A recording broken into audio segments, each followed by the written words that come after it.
Ms. Branch, can you call roll? Mr. Greenwood? Here. Here. Here. Here.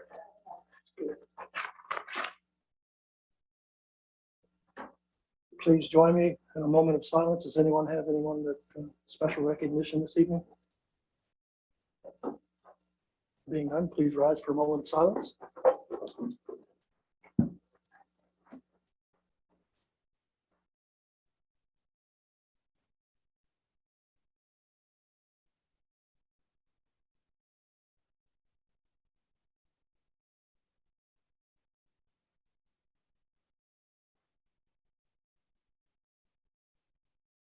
Please join me in the pledge of allegiance.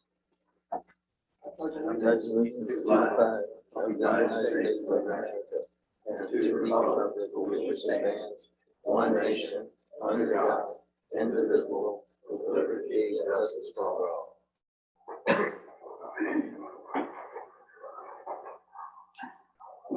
Gentlemen, we have an amended agenda. Any questions, comments? Mr. Chair, I make a motion that we add to the agenda the Pimonke Regional Library for discussion, wherever it may need to be. Okay. Do I have a second? I'll second the addition of it. I think the most appropriate place to put that would probably be 9, make it a 9D. Okay. Okay, any discussion? Ms. Branch? Aye. Aye. Aye. Aye.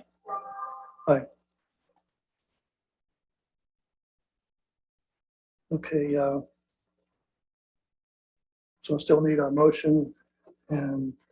Motion to approve the amended. A second. Moved and second. Any further discussion? Ms. Branch? Aye. Aye. Aye. Aye. Next up, we have the public comment period. You have an opportunity for individuals, 3 minutes. Please state your name and district. If you're with a group, you have 5 minutes. Public comment is now open. Hello, my name is Libby Asimov and my district is ALIT. Hello to everyone, but majority of this address will be to Mr. Percy Ashcraft, who is the interim of the King William Department of Social Services. Hello, Mr. Ashcraft. Now, you may recall that we had a discussion earlier today in which you stated that everything was put on hold. You said further, when I asked you what that meant, you said that no decisions would be made, no new decisions. Now, you also stated that that was in the best interest of the Ma'am, department. If you please hold, Sure, public comments are meant for the board. absolutely. That's fine. It is due, it's privy to the discussion that I had earlier with Mr. Ashcraft, but addressing you all. Mr. Ashcraft stated that it was in the best interest of the department as well as all of those affected. Now, as myself, a person affected, a child affected, and as speaking on behalf, if I may, of the 23 cases and further, the 23 children's lives affected when you make the statement that you will put things on hold, in which I cannot even see, for instance, my own family. That is a concern. Now, further, I came here today to basically show you and show everyone you cannot put a child's life on hold. It's not feasible. Now, Mr. Ashcraft, as you are the interim director of social services, apologies, but I will have to address him as he is as good as my guardian while I am present here. I do not have transportation for the night. So although you believed that you could waive off any new decision making on behalf of any children under your jurisdiction, that is not feasible. You will have to arrange me transportation for the night to safe residence. And that is all I have to say. Thank you, board, for allowing me the public comment. I appreciate it. Mr. Ashcraft, thank you. Don't forget, it's the lives of children that are under your jurisdiction.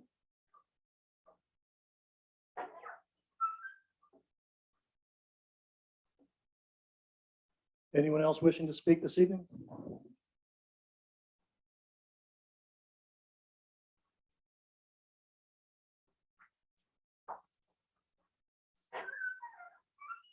Hello, gentlemen. I'm Lisa Mason, and I'm in Travis's, the second district. Seems that Zebulon's Grotto is going to operate as usual for yet another season. I still don't understand why we are now more than 60 days past the dated violation letter and no actions have been taken to correct any of those violations. Is this the policy that was voted on last fall when the new ordinances were approved? The extension granted to Mr. Sneed until late August gives him yet another whole season without being in compliance. I'm also concerned that Mr. Sneed seems to think that the county planning department recommendations are negotiable. A VDOT contractor performed a site distance study on our existing road. First, why would VDOT allow our road to be constructed if it hadn't already done such a site distance study? Seems that Mr. Sneed isn't taking the county very seriously. And he's going to continue with these plans regardless of the county's conditions that are placed upon him. I have two questions. How long is this going to continue? I mean, we're going on 6-7 years now. And who are we to call next weekend when you guys are all out enjoying your family and your friends and your parties for 4th of July, and our guests can't safely enter our driveway and we have to listen to bad karaoke yet again? Thank you.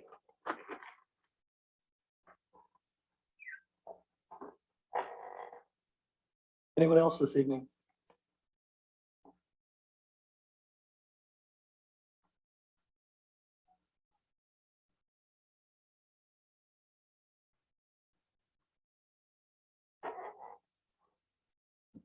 Good evening. My name is Charles Sneed. I live at 281 Roanoke Trail. Earlier this month, I presented a conditional use permit application to the Kingwood County Planning Commission for a campground on my property. I want to express my concerns with the Planning Commission hearing, which occurred on June 7th.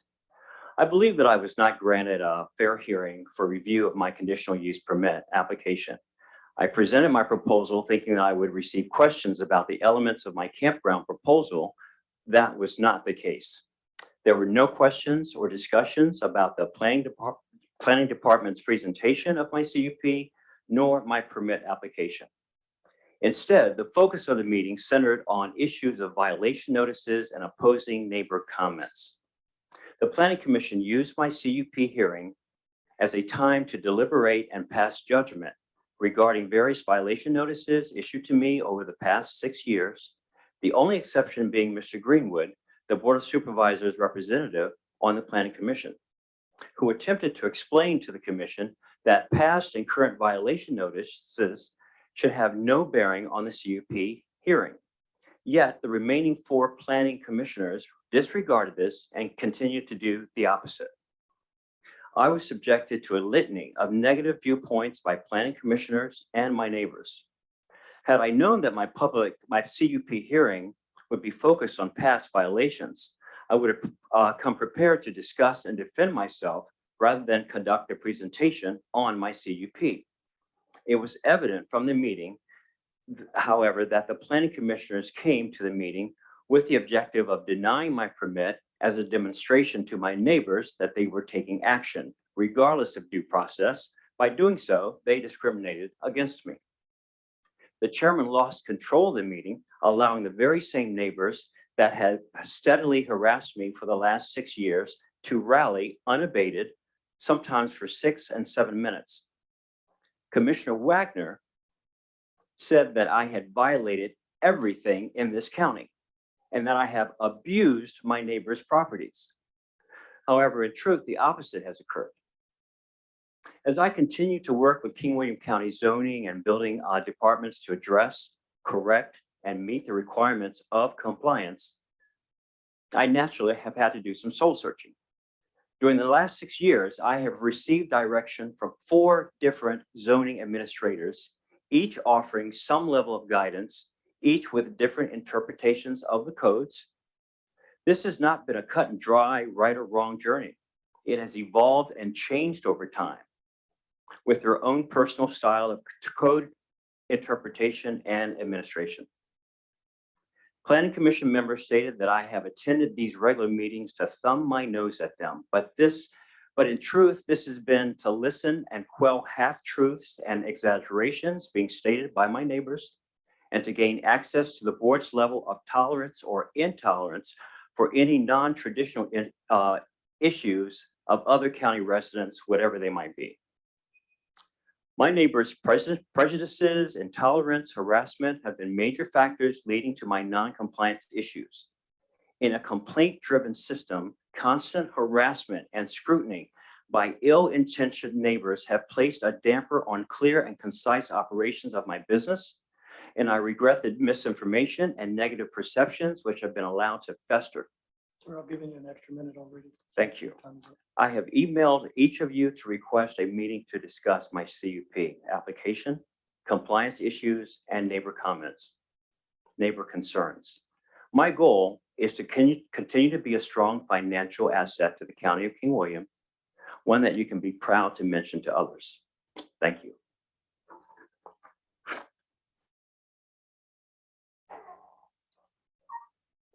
And anyone else?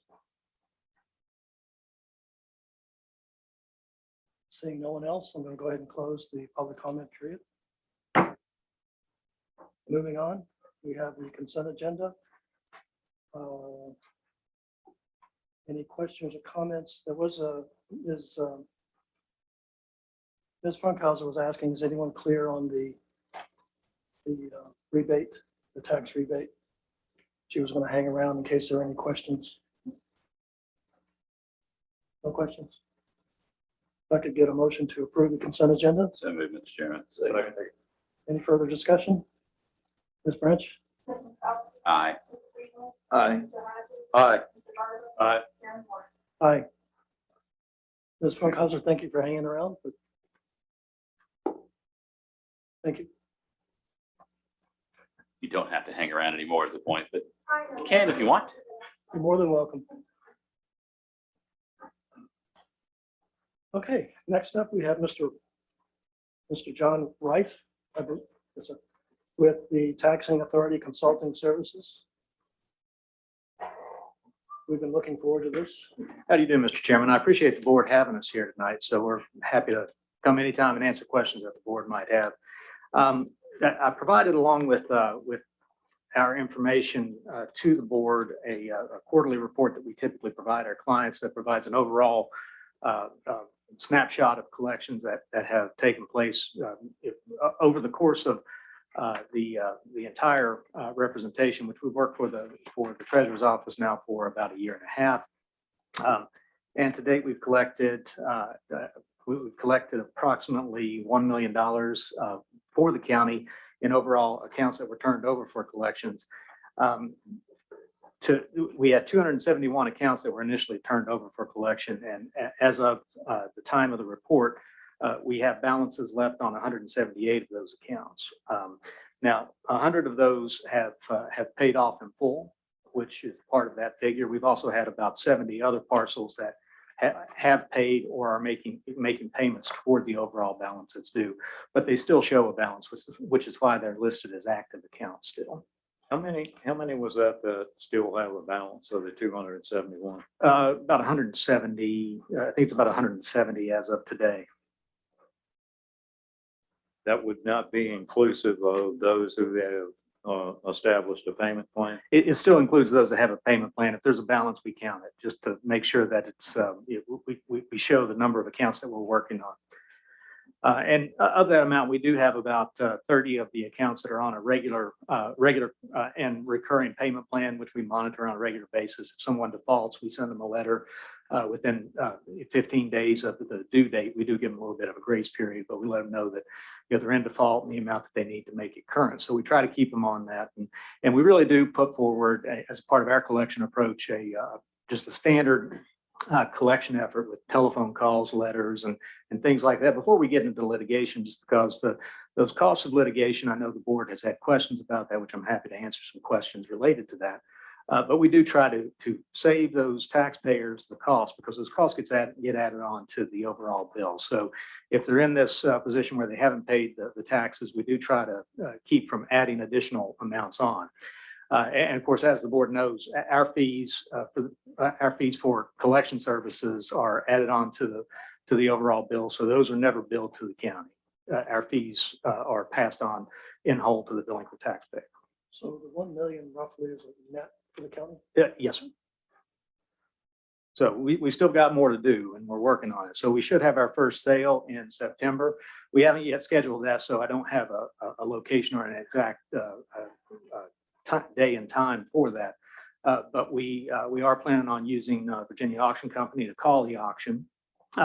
Those arrangements are typically done on a buyer's premium basis, so there's no cost related to those services. Yeah, and as entertaining as I like to think I am, I got to tell you, it helps to have an auctioneer who can draw out the bids and make it a lot of fun for folks that are there.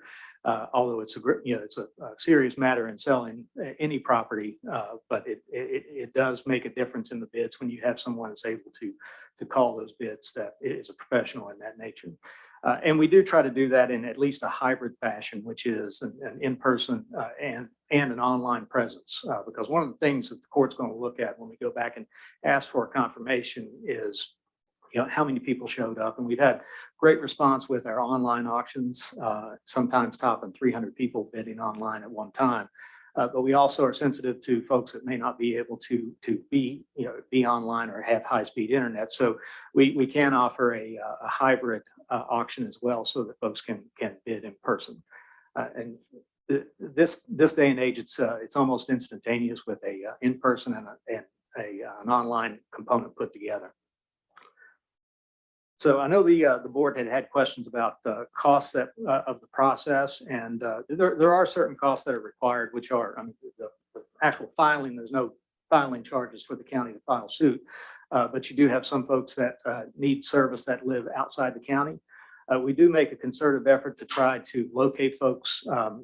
Once you get into the litigation process, a lot of the properties that you're dealing with are tied up with heirs, so we call those heirship properties. So we do make a strong effort to try to locate the heirs and give them notice. I think it's very important when you're selling somebody's real estate, even if they might have a 5% interest in it. I think it's important that they know what's going on with it, and so does the court, just to make sure that folks have due process. So we do try to name them as parties. If they live outside the county, sheriff service fees are required. We do try to mitigate those costs and keep them as low as possible. So if there are parcels that qualify for a non-judicial sale, which are generally under $10,000, or if it's between 10 and 25,000, there are some conditions that are met. But if they qualify for a non-judicial sale, we try to move them in that direction because you don't have to take them to court. But we still have all of those due process requirements that we have to send certified notices, and we do send those out to make sure everybody, including lien holders, have notice before we sell the property. The taxes, anyone that's delinquent on taxes in this process, they pay all the fees incurred also, correct? Yes, sir. The costs All are, fees included. yes, sir. And the costs are, if someone's on a payment plan, we make sure that the very first thing that's paid are the costs that the county has fronted. And there's no additional fees on top of that. If a newspaper charges $100, that's the cost that gets put on there. So those costs are recovered first and sent back to the county. To date, we've recovered a little over $12,500 in costs for the county. And there are still some costs out there about, I think it's approximately 20,000 that we're still working on. Most of those will be recovered through the tax sale process as we move forward. So in September, we should have about 20 of the parcels coming up for auction. We do have a number of other parcels that are coming in behind it that we've filed suit on, or we're in the process of either reviewing the title, or it's we've sent out the 30-day required notice before we file suit. So we try to keep those going in kind of a conveyor belt fashion so that we have batches moving through the court. And that allows us, if we run into issues with service on one, we just kick it back to the next batch so that it comes up at the next auction. But we do have enough in that second batch that we figure we're going to have another auction early 2023 too. So when I say early, it's probably going to be in the maybe late winter, early spring. Are you finding or unable to locate heirs on some of the properties, and are there a lot of them? We're usually pretty good about finding folks. I mean, once it gets into the title review process is where that search really begins in earnest. Our litigation specialists use a number of different resources to be able to find them, individuals and locate current addresses for folks. So we do put a pretty heavy emphasis on that once it gets into the title review stage. Before a property is turned over to you, it's normally three plus years delinquent. Are they the guidelines? It doesn't have to be. I mean, Yeah. properties can, I mean, the statute requires the property, the taxes on it to be delinquent at least 90 days, but I don't, none of our clients are turning them over that quickly. I was looking today online at the delinquent taxes as of April 27th, 2022, and it was a huge amount. And I asked Miss Branch if she could print it off. Well, it turned out it was like 96 pages, I think. So she sent it to us in a PDF. It's a whole lot more properties than what we have here. I'm just wondering, are these the extent of what you have? The extent of what we're collecting on presently, yes, sir. Okay. Just on the numbers you gave us, you said 270 were turned into your company to begin with, and 170 are left. So you take care of 100. That means totally paid off, and then 30 are on plan. So that means like 140 are still out there that you haven't been able to get in touch with them at all. Well, so yes, I mean, there have been some that aren't on an actual payment plan. So we do try to set up what we'll call a standard payment plan, which is someone pays a down payment. We do try to get, if they're pre-litigation, we try to get 25% as a down payment. Now, not everybody can do that, of course. And we also try to make sure that it gets paid off. We'd like to have it paid off within 12 months, just so that that they're able to get that taken care of and stay current on the currents. Not everyone can meet that, so we would call that a non-normalized payment plan, and folks can keep making payments on it. And we're not going to turn the payments away, and it doesn't cost them anymore except for the additional interest that accrues on it. But we once we get into litigation, our standard payment plan will be 50% down, because by that point we've probably talked to them several times, or if it's an heirship property.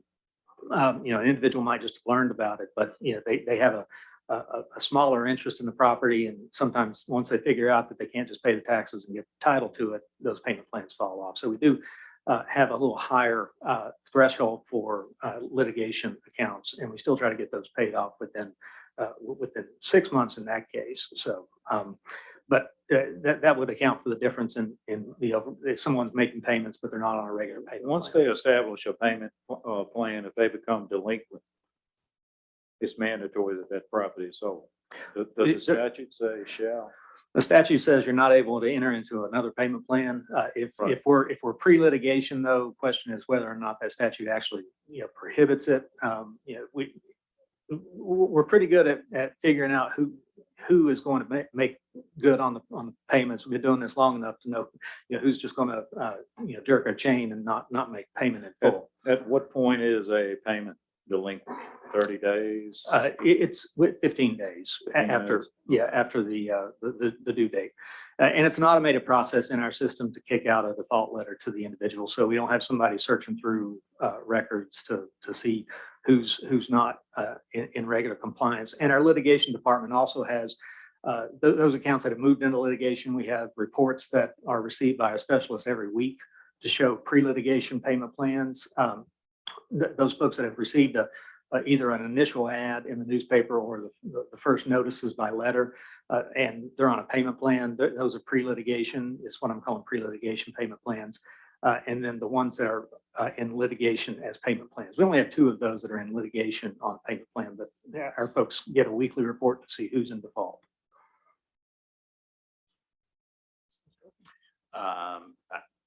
Mr. Garber had the majority of the questions and bringing them up here, I think. I'm familiar with their company as an employer. I've had employees that are on garnishment plans with them and stuff before, so familiar with what they do and how they get the collections done. And it's why when we initially started recruiting the company, I was pleased with who we were going with. Thank you very much. I appreciate I have a couple.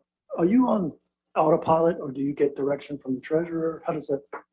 We do coordinate with the treasurer as far as, so if we have a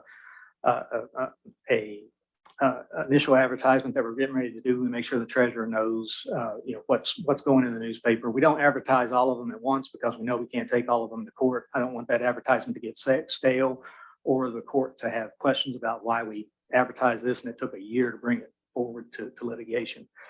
We also will coordinate with the treasurer regarding the auction location and on all that.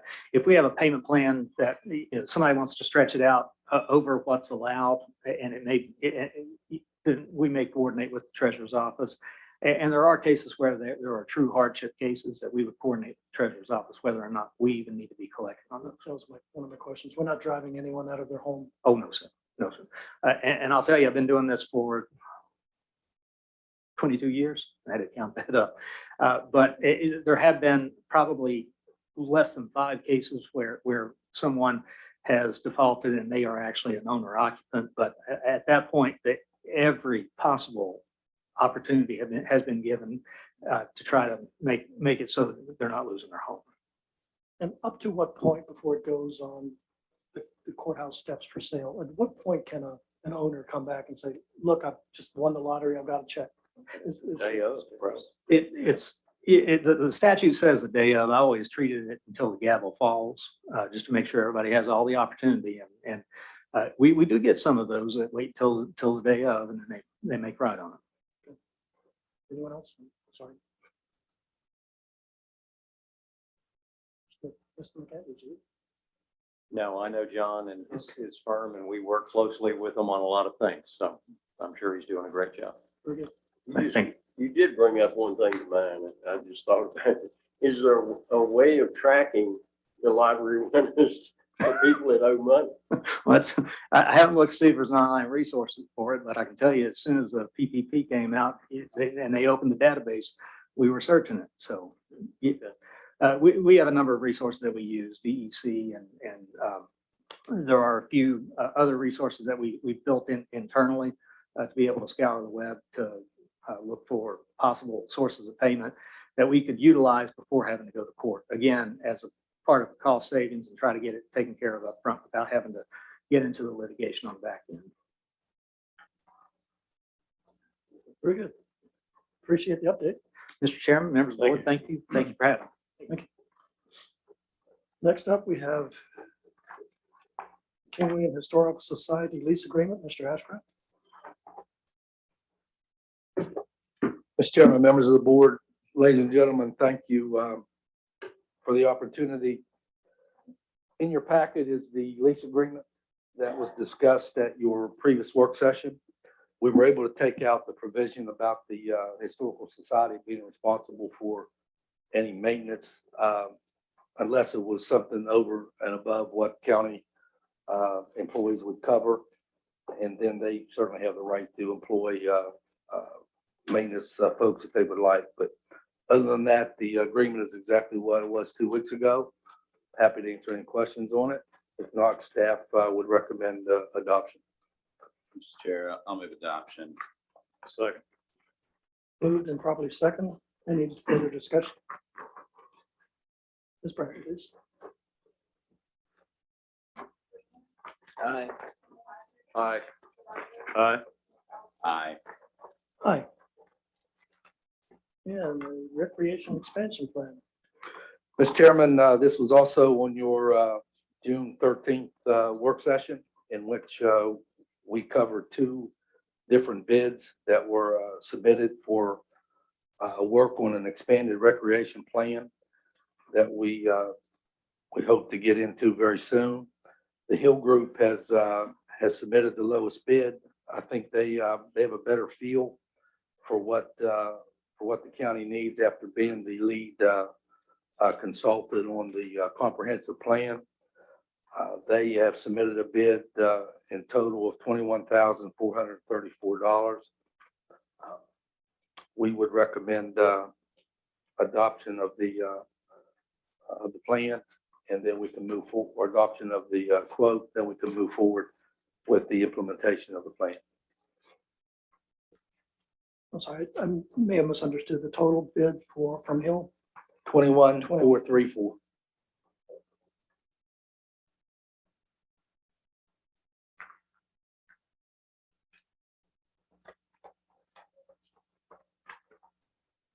where do we see Kingway in 5, 10 years from now in terms of recreation? What's the, is it wait and see or? No, I think we have the core of an expanded recreation program already in place, but it's underutilized. We were able to visit the 2 state forests here a couple months ago and see how both of those have potential to attract more people. But because of the state's lack of funding and neglect, both of those are not as utilized as they should be.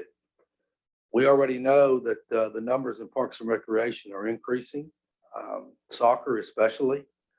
And we only have 1 field that we can call our own for a large number of participants, both in the spring and the fall. We have a Little League Park, recreation park with Little League fields that were showcased just this last week. And it's obvious that there's some needs there in terms of parking and maybe even looking at other fields because of an increase in enrollment there.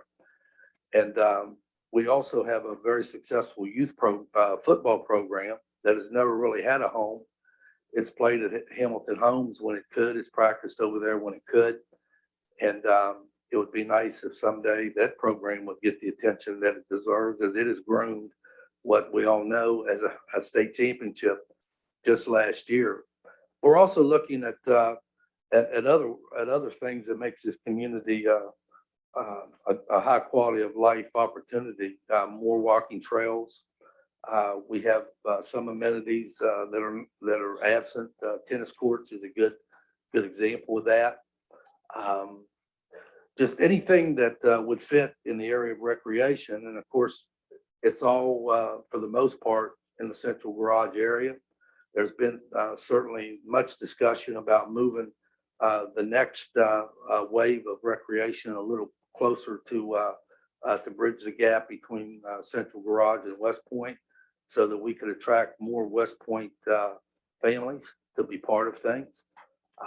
It's just a long drive to participate in the activities that we have right now, and anything we could do to shorten that road would maybe expand the opportunities. And who would manage this program? Is this going over to planning, or is it a combination of your office and someone? Well, I have quite a bit of interest in it. I would say that it would be managed by administration. We would certainly utilize Sherry's expertise in the planning area, and especially since she's worked so well with the Hill Group. The Recreation Advisory Committee is certainly wouldn't be in a position to manage, but I know they want to have input into it. Even the school divisions, we would expect the consultant to talk to both of them and see how that can work. But I would say centrally located, it would operate under administration. As recent as today, I got complaints on the parking and the lack of parking and accessibility to get back out after you're in there. That was a bittersweet story, because we did have quite a bit of folks over there for about 5 days. And even when they were down to 1 game on Friday, you still had cars that were just everywhere to try to find a place because people wanted to And sit. the main parking lot is so far away from the Little League fields too. It's a pretty good walk. And when the game's over, everybody's in a hurry to get out of there unless it's it's another game after. We were there Friday and it was a group of people there. Everybody was leaving at the same time. Okay, getting some focus on it. Good. Do we need a resolution or just a nod? I think we would just need a motion need to a motion authorize to- him to the enter funding. into the agreement with The the funding, that's correct. If I could call for the motion? Did you make a Second? Second. Motion and second. All in favor, say aye. Aye. And this will go underway here shortly. Yes, the Hill Group's ready to go. Absolutely. We don't want to sit. And as you know, this was, I think, a key component of the comprehensive plan. There was a lot in that plan, but we feel like these are opportunities now that people can see the success of the community through recreation, and we want to continue to advance it. Okay, next up, Department of Social Services personnel discussion. Mr. Chairman, as it was mentioned earlier this evening, I am serving as the interim director of social services in the absence of a director that we are seeking to fill that position as quickly as possible. But as you know, a few meetings back, you as a board decided to change the model in which social services is governed in this county. You have taken the responsibility to bring it in-house under county government with the county administrator serving as the board, and you replacing the former social services advisory board, or board with an advisory board that had no governance authority. But as a result, the employees have always, at least in King William County, followed state guidelines and state personnel policies.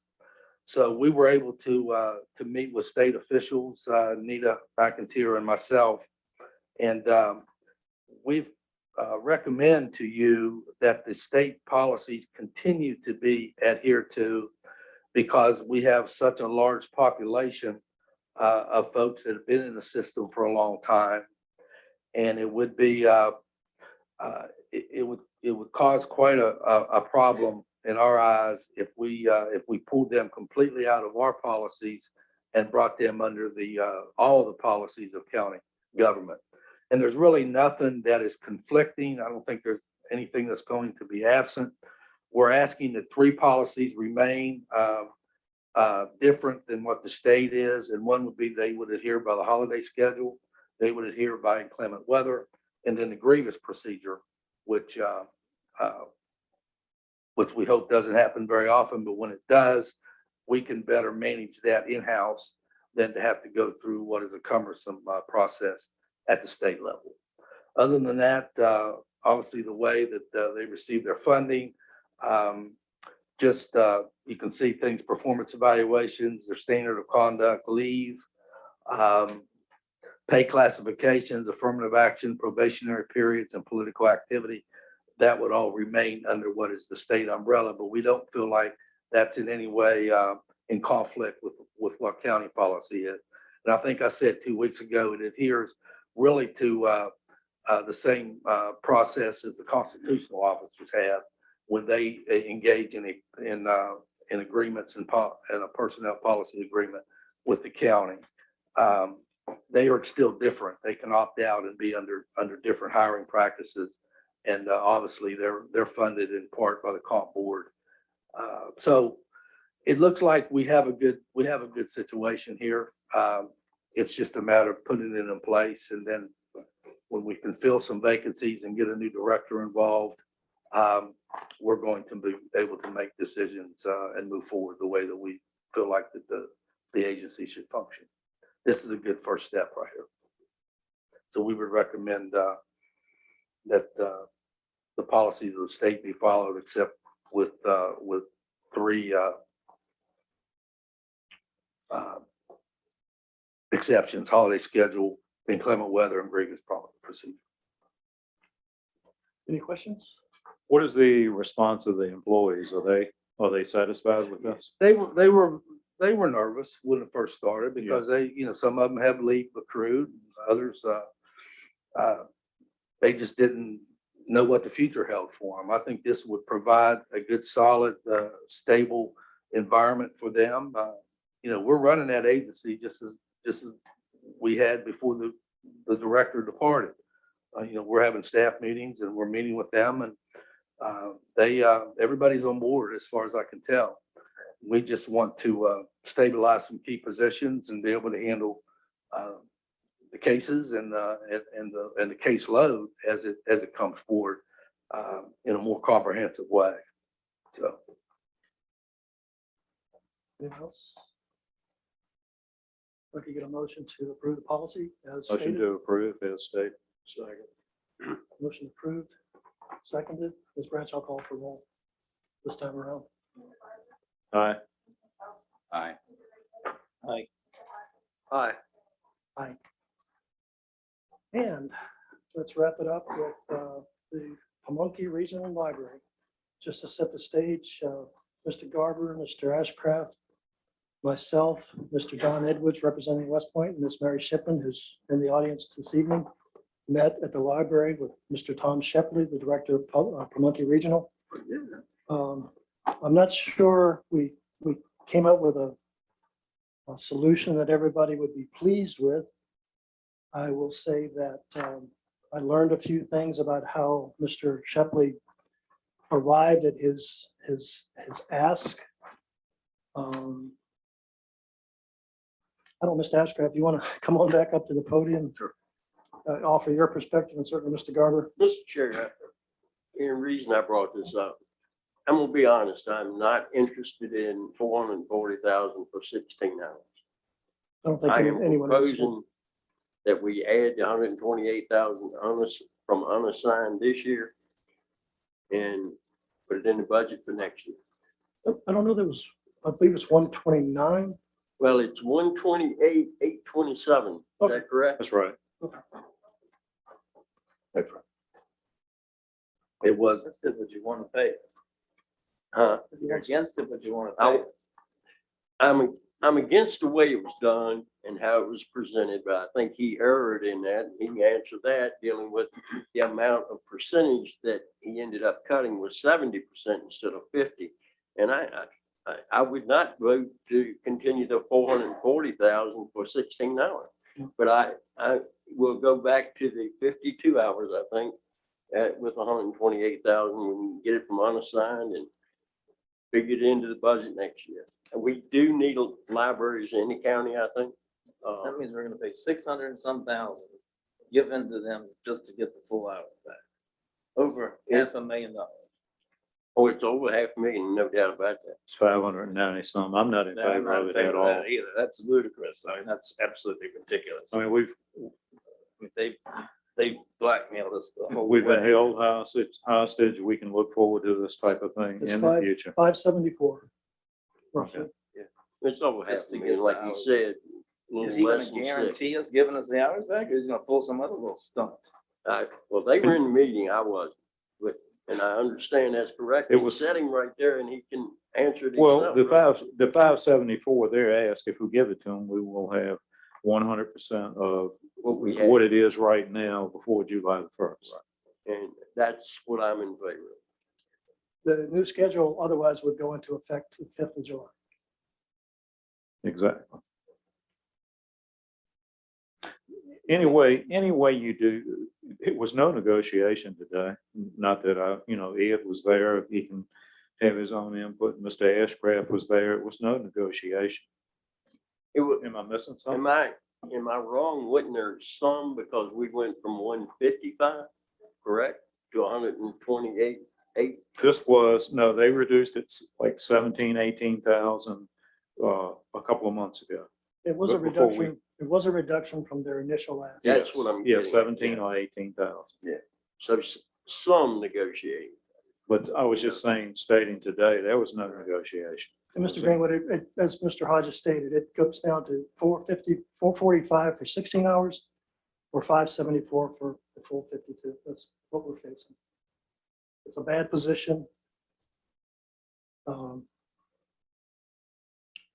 I think it's gonna be bad, Paul, I'll be honest with you. Have we looked at anything As else? board members. Do you think that next year they're going to lay right up against the 574? Or do you think we're going to see another large increase? 35% again. I mean, I don't know how anybody could say that. We can't even say what our budget will be next year. well, I'm just, I'm not in favor of it at all. Okay.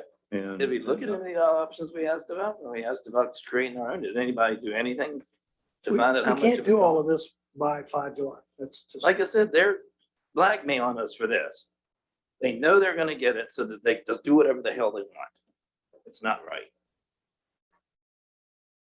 Whatever. Do you have an alternative solution? That's what I'm asking. We don't have one, do you? No, I don't I- have this stuff. I'm not in that position. We asked to have it found out for us. I think, well, I think the point though, that Mr. Moore made that, is most important for where we are right now this year is that we're not standing up a standalone library in 2 weeks. No, it's not going to happen. Whether or not that's cost effective, whether or not it's something that we can actually look, to do versus whatever economy of scale we get with Pimonke Regional Library is something that's going to take more time than certainly just a meeting or a month. That's going to be several meetings and lots of legwork because we got to figure out how to get a building. We got to figure out, outside of West Point, obviously. We got to figure out how to get a collection. We got to figure out how to staff it. We got to figure out, who's going to manage it. There's a lot more to it than just, well, we want to run our own library. So I get it. And so I'm right there with you. And so I'm certainly of two minds on this because I do not in any way appreciate the way this was done in any way. Okay. But I'm also certainly sympathetic to the hardship that this is going to place on everyone who relies on that service. It seems unnecessarily cruel at a certain point, regardless of how we feel about the tactics. If we want to move forward looking at alternatives, I'm fine with that because I'm still very displeased with how the Regional Library Board went about this. But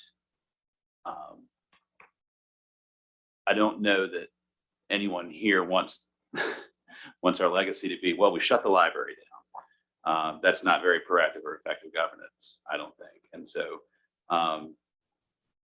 I, again, detest the tactics and still have lots of questions about our future with the Pimonke Regional Library Board. But I don't see shutting down the library completely and just not having one for however long it takes us to stand one up. And I don't see the good sense in paying $500,000 for 16 hours when for, in a sense, the overall budget, not much more to get the service operational until we can figure out either find satisfaction with the governance in the future of the Pimonke Regional Library Board or find a different way to do it after that. But this year I'm not too keen on being, the guy who shut the library. So, Mr. Chair, I make that motion that we do bring the money for and we make a decision because, I mean, if nothing else, the library needs to know where we're going, 100%. And I'm in favor of taking it from unassigned and then working it into the budget in some fashion next year if we can decide to continue. There is other issues that could come up if we just totally drop that. And I'm talking legal now, but our attorney will have to discuss that at another time. I really don't want to go down that road either. But I know we have to give a 2-year notice, but we're discussing, going back and forth, discussing the amount. So what, basically to honor that 2-year severance agreement or whatever it is, how much would we have to appropriate to not get sued? In so many words. I think this is something that I'm going to need to talk with county administrator about and look into and get back to you. Can we use unassigned fund balance for this? I don't think that this is we can use it for this, can we? why not? Aren't there I don't restrictions? see think why there's not. I I don't mean, know why not. it's only on the school side. Only in the school? Yeah. I mean, unless it's dedicated or assigned in some way, I mean, that's why it's unassigned. That means you can assign it to whatever you want. At some point, when you appropriate a certain amount of money, I think it's 2% per seat, you've got to hold a public hearing and amend the budget. This may or may not trigger that.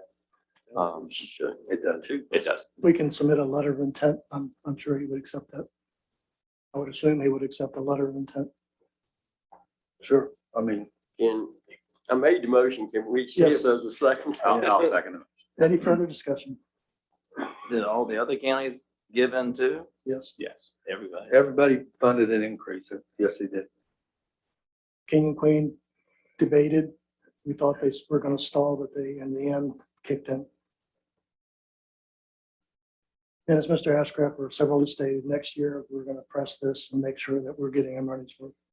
This was unfortunate, but. Okay, we've had a motion properly second with discussion. Ms. Branch? Aye.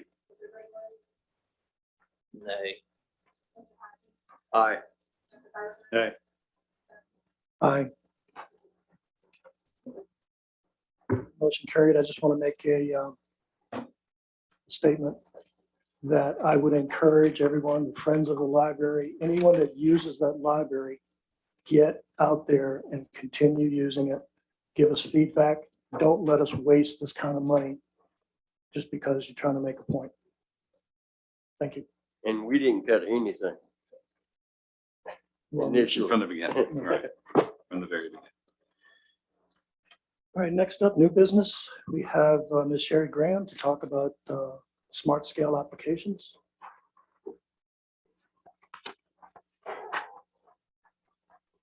Good evening.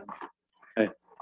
You should have a resolution before you to support 3 applications for Smart Scale. We initially started with 5, but we're down to 3. One is at the 360 Central Crossing Road in front of the shopping center. The other one is at Venter and Walnut Lane. That's improving the turning lanes there. And then the other one is at 360 and Mill Road, where the post office is located. And all of them are going to be road improvements, turn lanes, that type of thing. Ma'am, number the 360 Mill Road, no left turns or U-turns?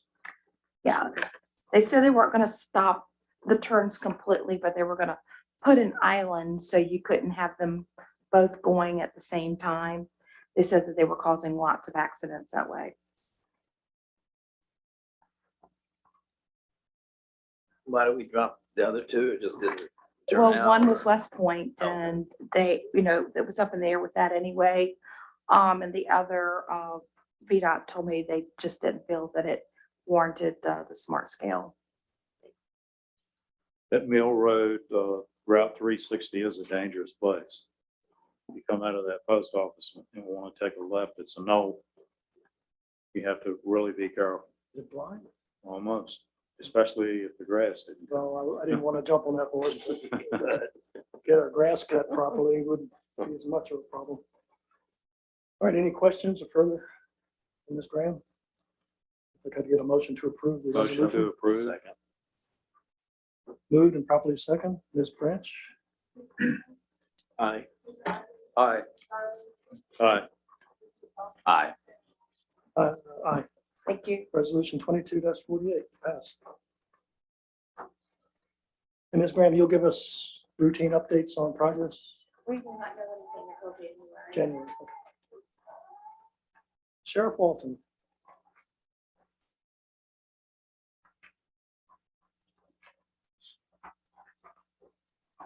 Bringing back road gangs. Good evening, gentlemen. Yes. So I know this is after the fact, but this came up at the last jail board meeting about bringing back the work crews that you probably saw in years past. Well, we had inmates with the guard picking up trash or doing other work for the county throughout. Back some years ago, because of budget cuts, we eliminated that, sold all the landscaping equipment that the jail owned at that time. So now the thought process is to bring the the work crew back with no equipment other than the jail would provide a van for transportation, of course, and a guard. Any work that you would want, that the counties would want, that needed tools or lawn care equipment, the county itself would provide for that.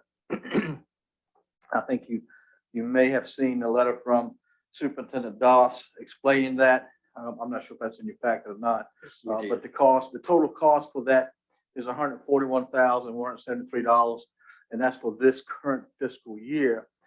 divide that up amongst the 5 localities, it's $28,235 for each locality. And I wish I could stand here and tell you tonight that all the localities are on board, but after my conversations today with several other jurisdictions, that may not be the case. So it takes us down this road if King William decided this is what we want to do, I, of course, as your voice for the board would vote your wish, but that doesn't mean necessarily that would carry the rest of the 5 jurisdictions and whether this would carry. I know many of you have received phone calls from your citizens complaining about the trash on the side of the road, and you call me. We try to get the community service folks to pick up trash. That's a slow process because unfortunately we just don't have a lot of people with community service hours. And then, that we give them the bags, they go to pick up the trash, and that knocks off so many hours of their, let's say they give them 50 hours of community service. So they give them credit for those hours for picking up the trash.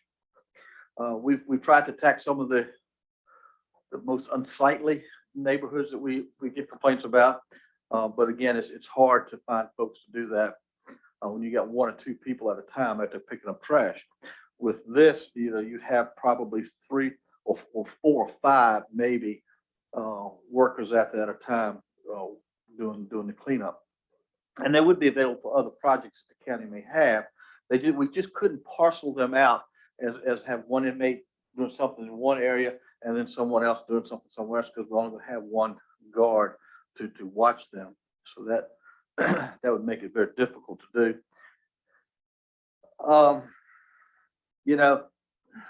Being absolutely honest with you, I don't like standing here before the board after we've just adopted a budget and asking for an amendment to the budget or to add more money.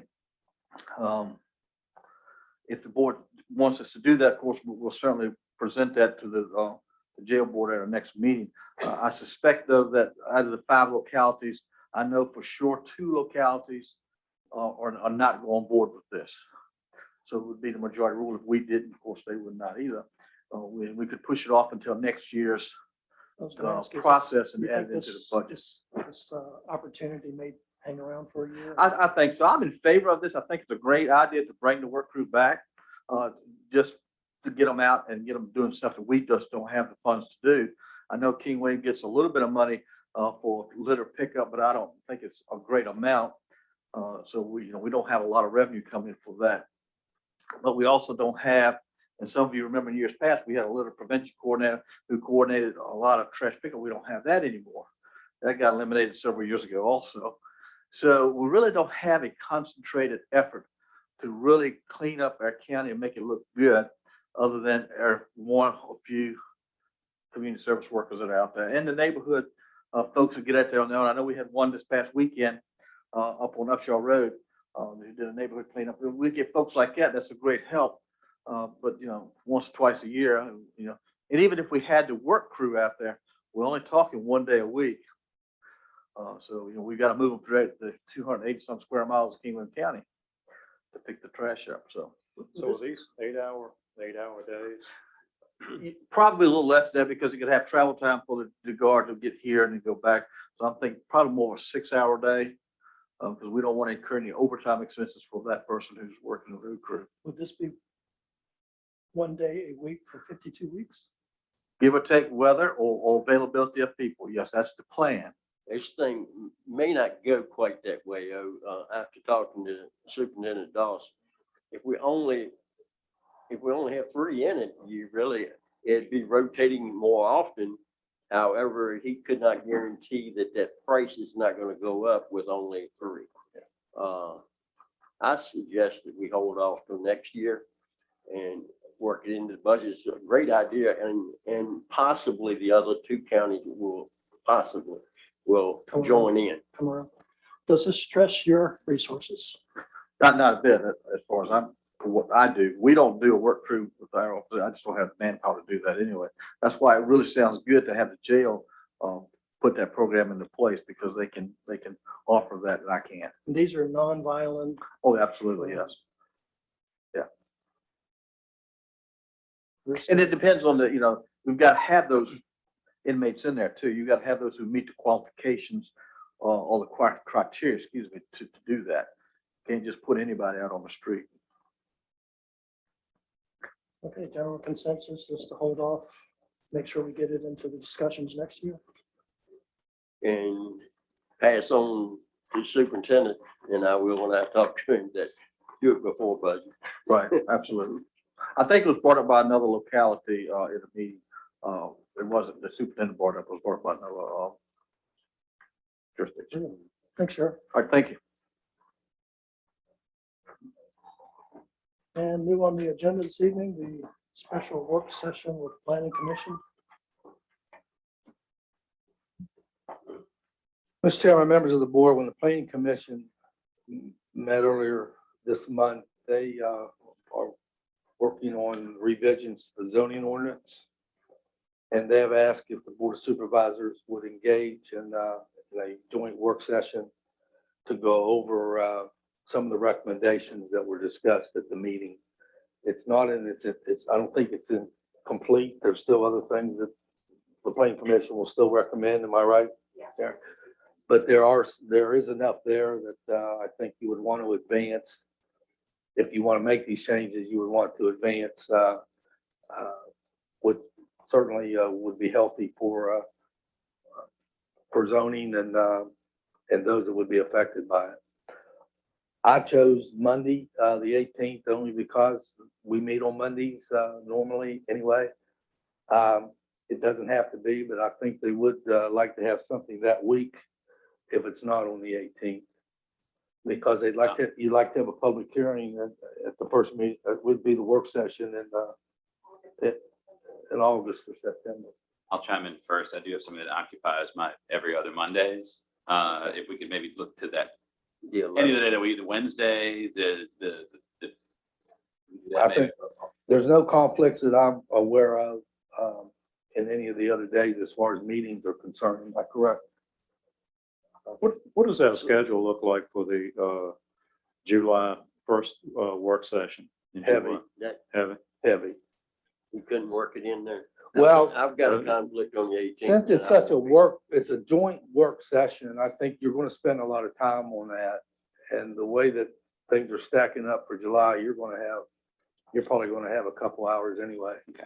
But it's not a work, we're talking the 18th, it's not a work session for the board. It's an opportunity for the planning commission to interact with us. So it would be a joint work. I took it as a work session. We don't have agenda items per se. Yeah. And then, we will have Renee with Habitat,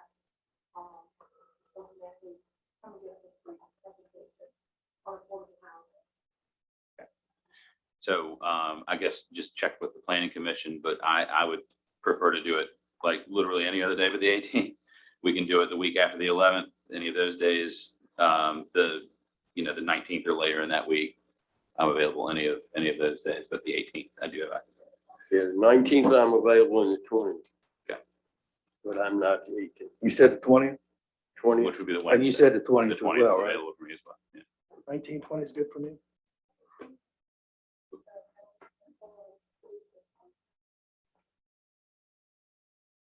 It's What a about- conference. Oh, that was the one up at Rappahannock. I don't know, was anybody planning on going to that? Well, then I say we can stick to Wednesday. And Matt might be able to be there. Little League tournament might be over by then. Everyone else good?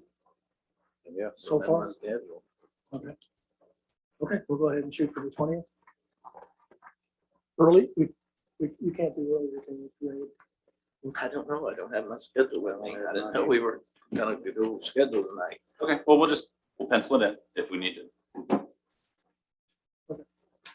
I thought we had talked about having it at a regular work session meeting. Like I said, this is all the new, whatever.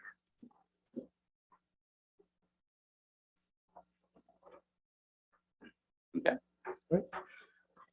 Moving on, Mr. Ashcraft, go ahead with your admin matters. Mr. Chairman, I begin my administrator's report with my regular monthly update. You see a number of dates there and some other notes. Couple, 3 dates to highlight. the Commission of Revenue has been very successful in getting the DMV mobile unit to come to King William. We had it a couple months ago, and it's coming back this Thursday from 9:30 to 3:30 at the Parks and Rec Center. So we'd encourage anyone in the community who needs DMV services. This is a good opportunity to not have to drive too far. And that's a to get it. full service, correct? That's what I understood. Yeah, they don't give driver's tests, I believe, or things like that, but other than But that, they issue driver's license, I yes, think, right? yes, Reissue, I should say. right. Isn't that correct?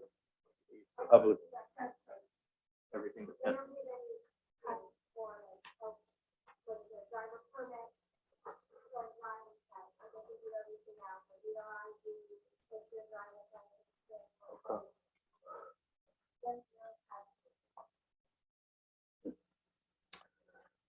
And on Friday at 6 o'clock at Hamilton Homes Middle School, the recruits of the fire and EMS will graduate. All of you are invited to attend that graduation ceremony if you can. It begins at 6. And then remind everyone that county government is closed on Monday, the 4th of July, and will reopen Tuesday morning for regular operations. Couple things in the report, Mr. Chairman, if you're driven by Route 30 from here towards Central Garage, you've seen the moving of the dirt on the new Dollar General. They promised that they're going to work diligently to get it up quickly, and that's what they're doing in the last couple of weeks. So if anybody was wondering what it's doing there, that's the new Dollar General. And where is that going? I haven't been up that way in a while. Between here and the Exxon station. Okay. That's a good way to put it. Just before where the Park accident was a few Mhm. months ago, just before you go down that hill, it's on the right side. Yeah, they generally put them where it isn't anything else. There's nothing there. Right across the street where that big house garage fire was. I'd love to know their secret for grass growing. They've already got beautiful grass, 2 inches high. Foliage testing has not been completed, but it's being successfully implemented for the new public safety radio system. You'll get a full report on that at your July meeting. But as you know, we had a couple of delays in that process over the course of this negotiations and upgrade, and it is working out now. Staff, if they go onto private property for a test, do they have to have permission from the property owner? I was asked that question. Do they have any jurisdiction at all? There, you with know that? anything about that? But just like anybody else comes on the profit, don't work on it totally. That's been the theory we told the guys after the test, going from the profit, they don't work that. So we're trying not to date upon the profit, but we also. So they don't ask for permission first, or either see if that, If you think find somebody, say yes, they have. But I just have have y'all had any phone calls about that? Yeah, just me. Okay. Most people been pretty agreeable when we go in contact with. All right. Just wanted to know. Thank you. Mr. Chairman, another note of social services related. We have entered into an agreement with Middlesex to help us with our family services unit staffing. That was an agreement that I was able to execute as the Board of Social Services. It will be no cost to the county because we have unfunded positions that we certainly can cover for that. We are keeping an eye on Rappahannock Electric. They had a Zoom meeting this week and announced how supply chain issues may be affecting their operations in the future. Certainly, one thing that was important to us to ask was how would it affect broadband as we get started on that implementation. They told us that the only thing we might need to keep an eye out for is the size of the wooden poles, if they have to make them bigger, whether those would be accessible. Other than that, the pre-fiber work that they have done is in place, and it should be all okay. But for other operations, there may be some delays. They just don't know just yet. But supply chain is causing them problems just like everyone else. Sir, could we check with our new Dominion liaison tomorrow and politely inquire, do they expect or anticipate something similar? I can't imagine that they won't, but We mentioned earlier about the Little League tournament, and just want to thank Chairman and Mr. Garber, who went to the championship game the other night and saw, I think, front and center the impact of hosting one of those events in the community. The parents, the volunteers, everybody just deserves a lot of kudos for that. And our team won. They're headed for the state tournament in Coburg. And matter of fact, we had another baseball team that won at another tournament that we didn't host. So we have at least two right now that are headed for the state, and there could be a couple of others once play is concluded. So Little League is doing well, and they should. They've worked hard for it. Some quick COVID information. We remain a COVID-19 medium locality. We'd like to get to low, but there's only two in the whole northern neck and middle peninsula that are of low exposure rate. We're at the medium level, so we still have to be careful of that. There are some dates that have been set, July the 6th and July the 20th, for anyone who would like to bring their children 6 months to 5 years of age to get the Moderna and Pfizer or Pfizer vaccines. And then the regular COVID-19 clinic will be held July 7th at the health department from 10 a.m. to noon for anyone who is looking for a regular vaccination or booster. So, but that concludes that part of my report. Does anybody have anything else that was in that? I do have a question. You didn't mention it, the flooring, new flooring that is going to be installed in the animal shelter. Yeah. Is King and Queen participating in is that part of the agreement that they should pay 50% of the maintenance of that facility also, or? Which facility? Animal shelter. Animal shelter. That part of Do the they, budget. do they pay any maintenance at all? Yes, They part do? of the budget. Okay. So whatever we had, and that they approved as well in their budget for expenses for the animal shelter, we've included budget lines like maintenance. Okay. But if, say, expenses went over on something, they're not necessarily obligated to pay more than what they budgeted for. Dealing with the personnel, the medic firefighter, the two positions, were they already positioned we had? Yes. The one dispatcher that was hired, I assume that was the open dispatcher from, we're not at July 1 yet, so they haven't hired the two additional for this budget. Sure. Right, so this is the one that was open. Okay. Right. Okay. Mr. Chairman, when I was retained to be your county administrator, one of the things that I brought with it was a very successful model of leadership that I've been able to implement in my previous positions, and I feel like it'll work effectively here in King William. It's not complicated.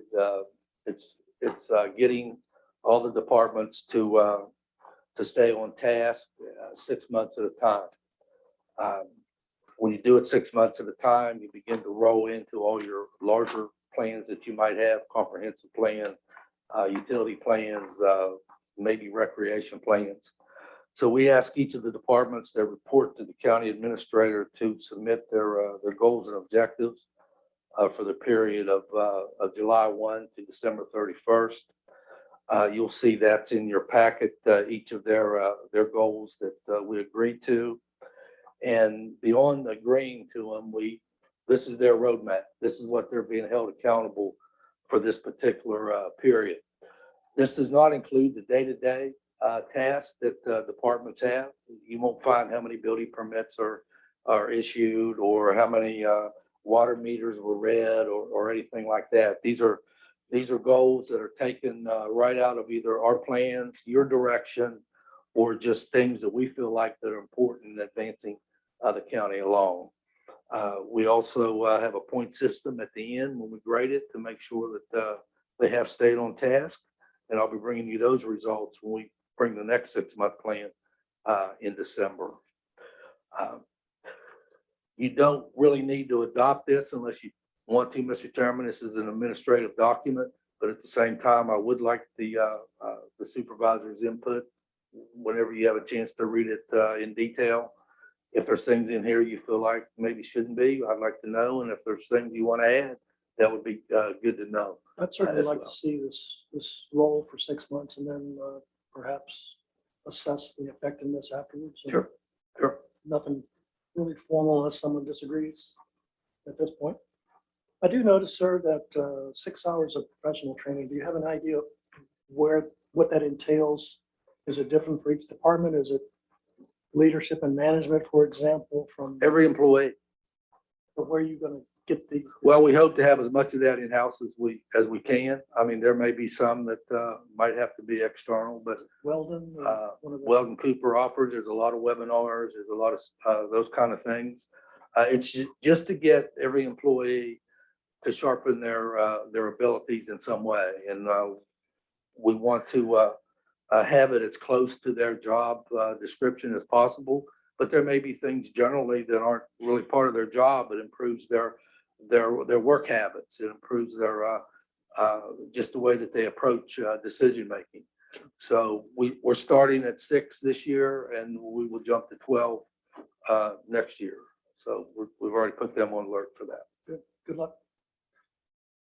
And one other thing you may find that's common with all the departments is we're asking them to go visit another locality.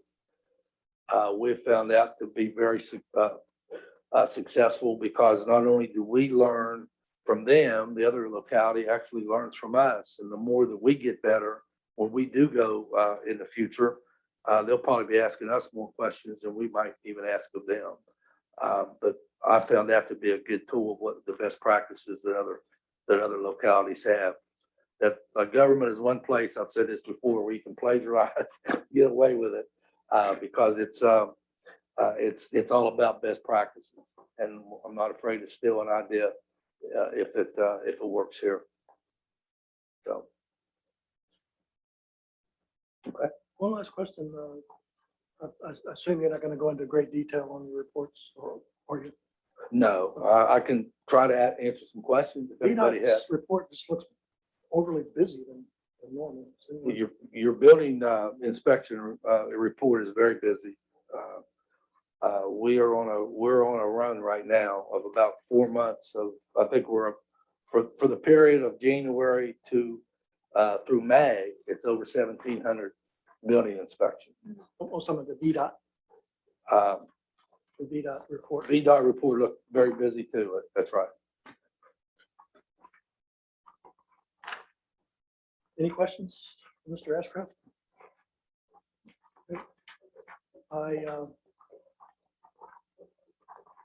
We'll go ahead and kick into the supervisor's comments.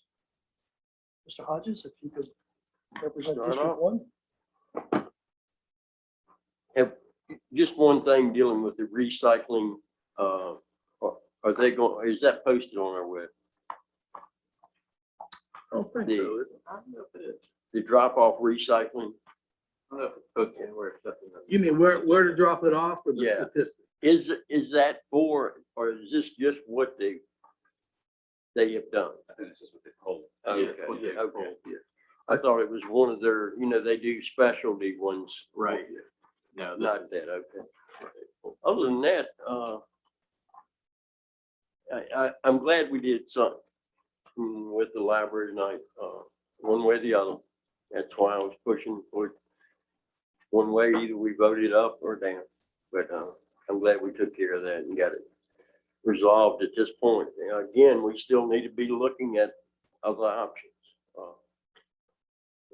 I think it still would be very expensive for us to go out on our own without some kind of cooperative with other counties. So I think it needs to be done. Yeah, we need to look at it, yeah, but anyway. That's really all I can think of at this point. Mr. Miskowski.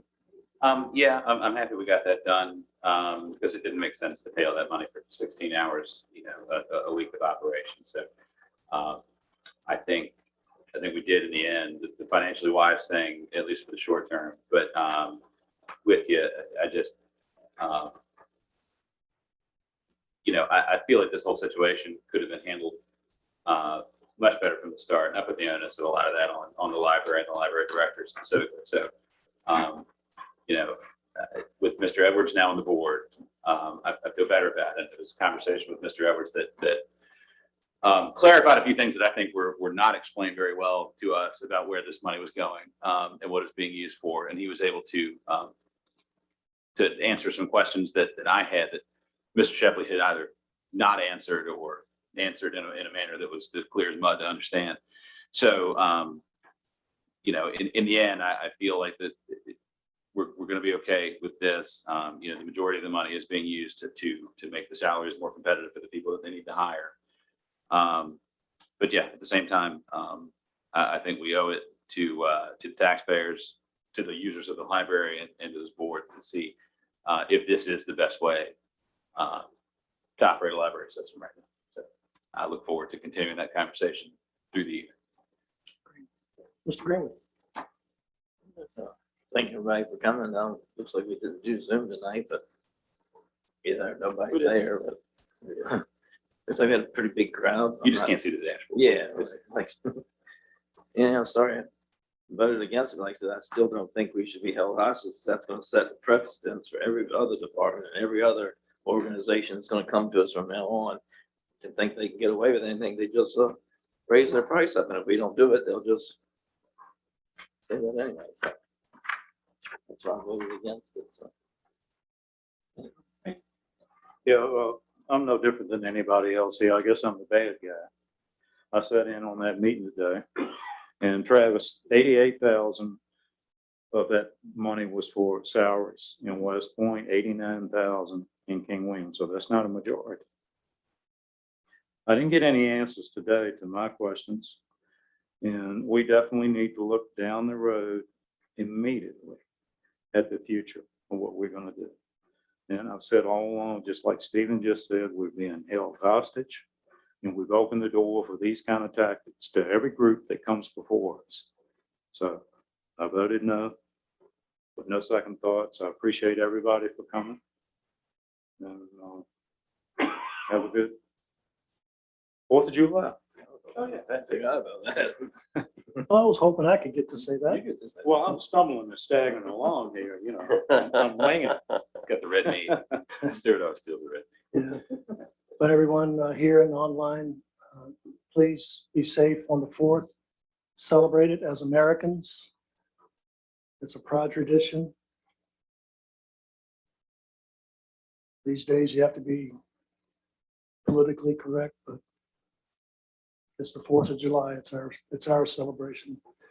I want to just reiterate our champions in the King William Little League, the girls and the boys Little League, some incredible baseball, softball. We got some little girls up there, I think 10 years old is the maximum, can whirl a ball like you wouldn't believe. So good luck to their state championships. Look forward to hearing back for wins and trophies going up. Have a great weekend. And if we could get a motion to convene into closed session. Mr. Chair, I move that we convene in closed meeting in accordance with section 2.2-3711A1 of the Code of Virginia to consider a personnel matter involving the employment and performance of a specific public employee and the appointment of individuals to boards and commissions in accordance with section 2.2-3711A7 of the Code of Virginia to consult with legal counsel or consultants and or staff on a matter of probable litigation in which the county may become involved. Second. We got a motion, properly second. Any further discussion? Ms. Branch? Aye. All right. Aye. Aye. We're now in closed session. I'm afraid that it may take.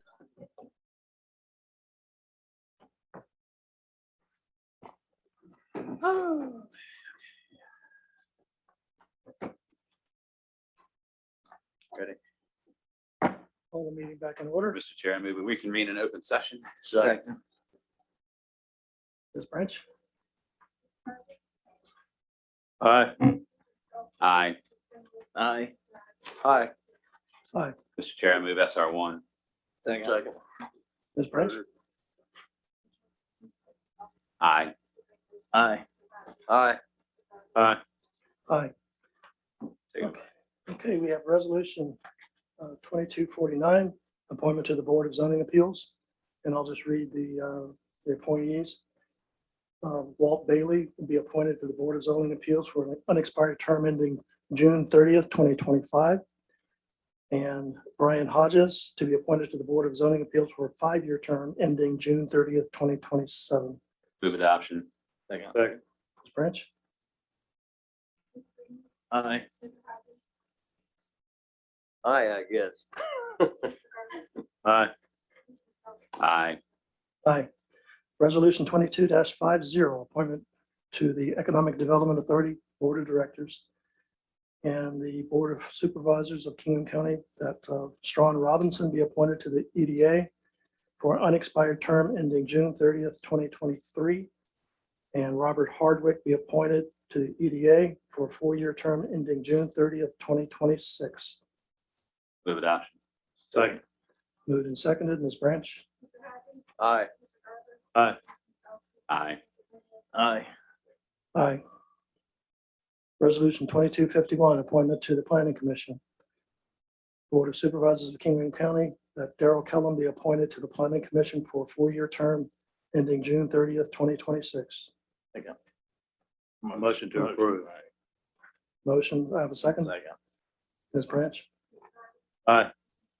Aye. Aye. Aye. Nay. Resolution 22-52, appointment to the Recreation Commission. Mr. Faulkner, Ms. Frazier, and Mr. Simons have been reappointed to the Recreation Commission for a 3-year term ending June 30th, 2025. Move adoption. Moved and seconded. Ms. Branch? Aye. Aye. Aye. Aye. We've moved, negative. We've resolution 2253, appointment to the Wetlands Board of Directors. We have Mr. Charles Pearsall is appointed to the Wetland Board for term expiring September 30th, 2023. And Ms. Copeland to the term, unexpired term ending September 30th, 2026. Move adoption. Second. Moved and seconded. Ms. Branch? Aye. Aye. Aye. Aye. Do I have a motion to adjourn? Motion to adjourn. Second. Hold on. Ms. Branch, go ahead and call, please. Aye. Aye. Aye. Aye. Aye. Oh.